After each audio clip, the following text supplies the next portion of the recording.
the Christ my Lord, the only way to meet my God. Jesus is the Christ my Lord, He washed away my sins for me. Jesus is the Christ my Lord, the darkness crumbles at His name.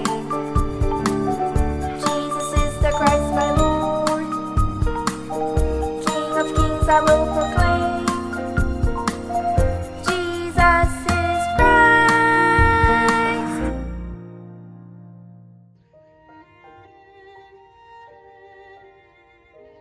Ang pag-asa ng panahong ito, ang remnant, ang batang may taglay ng tipan ni Kristo.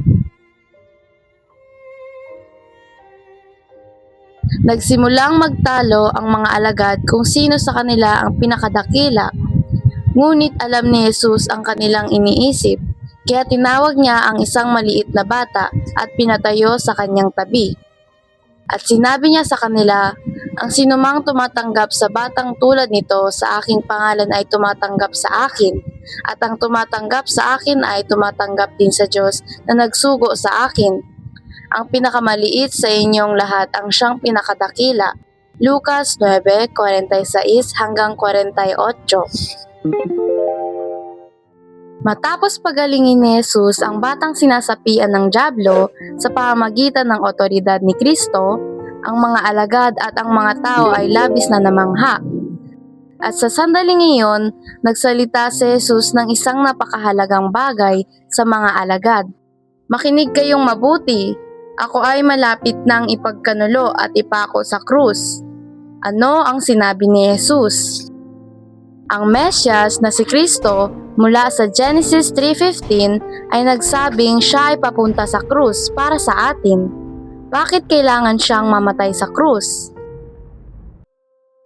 Upang sirain ang kapangyarihan ng kasalanan at ni Satanas mula sa orihinal na kasalanan sa Genesis 3 at upang wasakin ang kapangyarihan ng impyerno at kamatayan, si Kristo ay nagkatawang tao at namatay sa krus kapalit natin.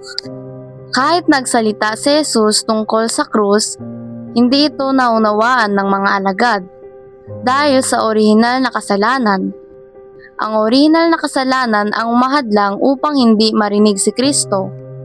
Tinatanggihan ng orihinal na kasalanan si Kristo na nagdala ng krus para sa atin. Namangha ang mga tao sa himala ng pagpapakain, ngunit ang makasalanang kalikasan ay hindi namamangha sa Mesyas na namatay para sa ating mga kasalanan. Kaya hindi pinansin ng mga alagad ang sinabi ni Jesus tungkol sa krus at habang papunta sa Capernaum ay nagtalo pa sila kung sino ang pinakadakila. Mas mahal ni Jesus si Pedro kaya siya ang mas dakila. Hindi, mas gusto ni Jesus si Juan.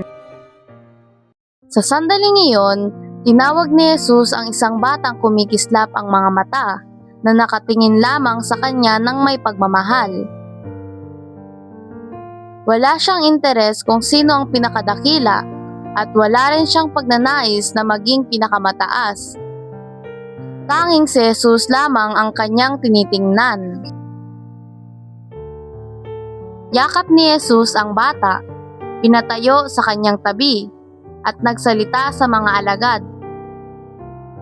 Ang sinumang tumatanggap sa batang ito sa aking pangalan ay tumatanggap sa akin at sa Diyos na nagsugo sa akin. Kahit ang pinakamaliit na bata na may Kristo ay tunay na pinakadakila. Lucas 9:43 hanggang 48. Sinasabi ni Jesus na ang tunay na dakila ay hindi yaong may malalaking tagumpay o mataas na katayuan, kundi kahit ang pinakamaliit na may nakaukit na si Jesus ang Kristo sa kanyang puso, ang pag-asa ng panahong ito. Ang tuod o supling na magliligtas sa sanlibutan. Iniisip ng mundo na ang mga makapangyarihan at mayayaman ang tunay na dakila. Ngunit kung wala sa kanila ang pahayag na si Jesus ang Kristo, sila ay mapapahamak.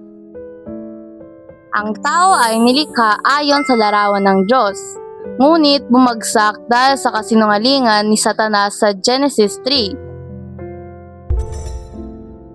Ngunit ibinigay ng Diyos ang paraan upang hindi mapahamak.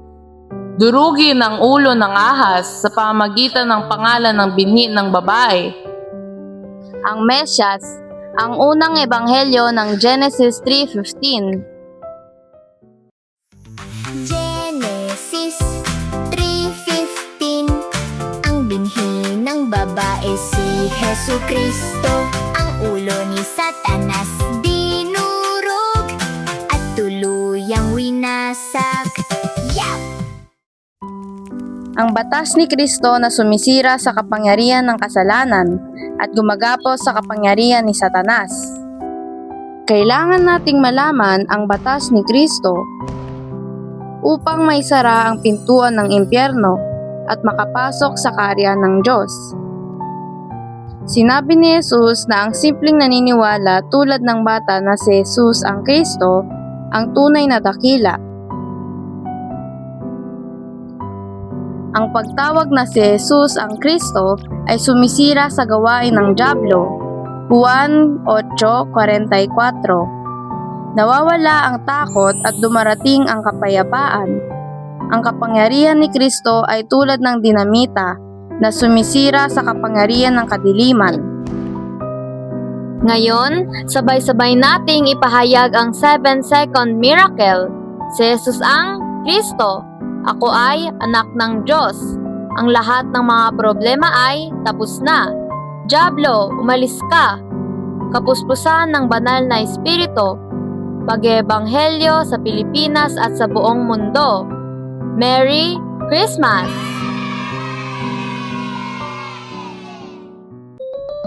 Nakikita ng mundo ang maganda at luntiang kagubatan, ngunit nakikita ng Diyos ang natitirang tuod, ang malalim na ugat na naiwan kahit maputol na ang puno. Nakikita ng mundo na dakila ang mga matagumpay na tao, ngunit nais ng Diyos ang mga taong may simpleng pananampalataya na si Jesus ang Kristo at gawin silang mga makapangyarihang tao ng tipan sa harap ng mga bansa.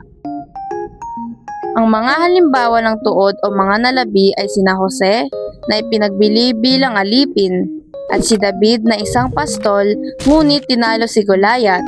Sino ang hinahanap ng Diyos ngayon?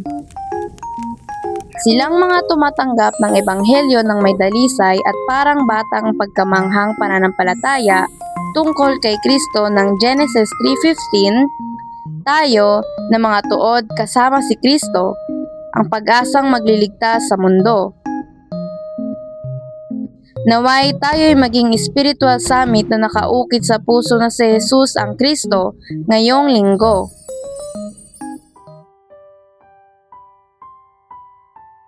Buhay na Diyos, salamat po sa pagbibigay sa amin ng pagkakataong tanggapin at isa puso ang Genesis 3:15, si Jesucristo.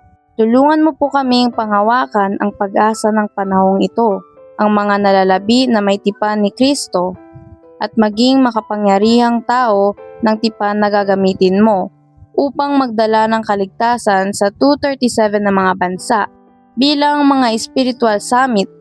Sa pangalan ni Jesucristo, Amen.